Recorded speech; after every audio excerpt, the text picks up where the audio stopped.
கள்ளக்குறிச்சி கள்ளச்சாராய விவகாரத்தில் அதிமுக பிரமுகர் ஒருவர் கைது செய்யப்பட்டிருக்கிறார். கூடுதல் விவரங்களோடு செய்தியாளர் கோகுல் இணைகிறார். கோகுல், விவரங்கள்.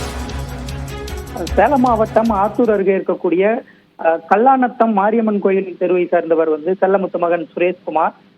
அதிமுக பிரமுகரான தற்பொழுது அதிமுகவின் உறுப்பினராக இருக்கக்கூடிய இவர் இதற்கு முன்பாக அதிமுகவினுடைய விவசாய அணி பிரிவு மற்றும் ஆத்தூர் கிழக்கு ஒன்றிய செயலாளராக இருந்து வந்திருக்கிறார். தற்பொழுது அதிமுகவினுடைய உறுப்பினராக இருக்கிறார்.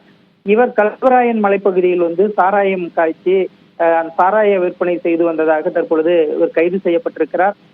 இவரிடமிருந்து 40 லிட்டர் சாராயமும் பறிமுதல் செய்யப்பட்டிருக்கிறது.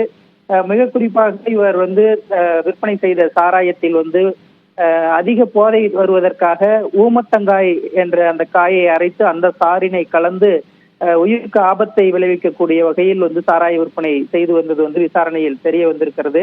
இவர் மீது ஏற்கனவே 40க்கும் மேற்பட்ட வழக்குகள் இருக்கிறது. குறிப்பாக பல்வேறு சாராய வழக்குகள், அது மட்டுமல்லாமல் அடிதடி வழக்குகள், கொலை வழக்கு, மணல் கடத்தல் உள்ளிட்ட வழக்குகள் ஏற்கனவே இருக்கிறது. இந்த நிலையில் தற்பொழுது சுரேஷ்குமார் கைது செய்யப்பட்டிருக்கிறார். இவருடைய தாயார் சரோஜா அவர்களை பார்ப்பதற்காக அவர் அந்த கல்வராயன் மலையிலிருந்து அடிக்கடி சொந்த ஊரான ஆத்தூருக்கு செல்வது வழக்கம். அவ்வாறு ஆத்தூருக்கு வந்த பொழுது தற்பொழுது இவர் கைது செய்யப்பட்டிருக்கிறார்.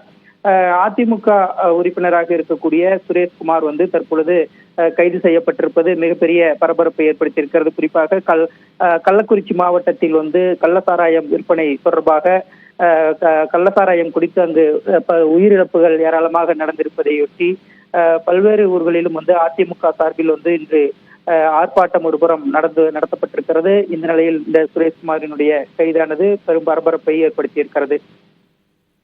நன்றி கோகுல், விரிவான விவரங்களுக்கு.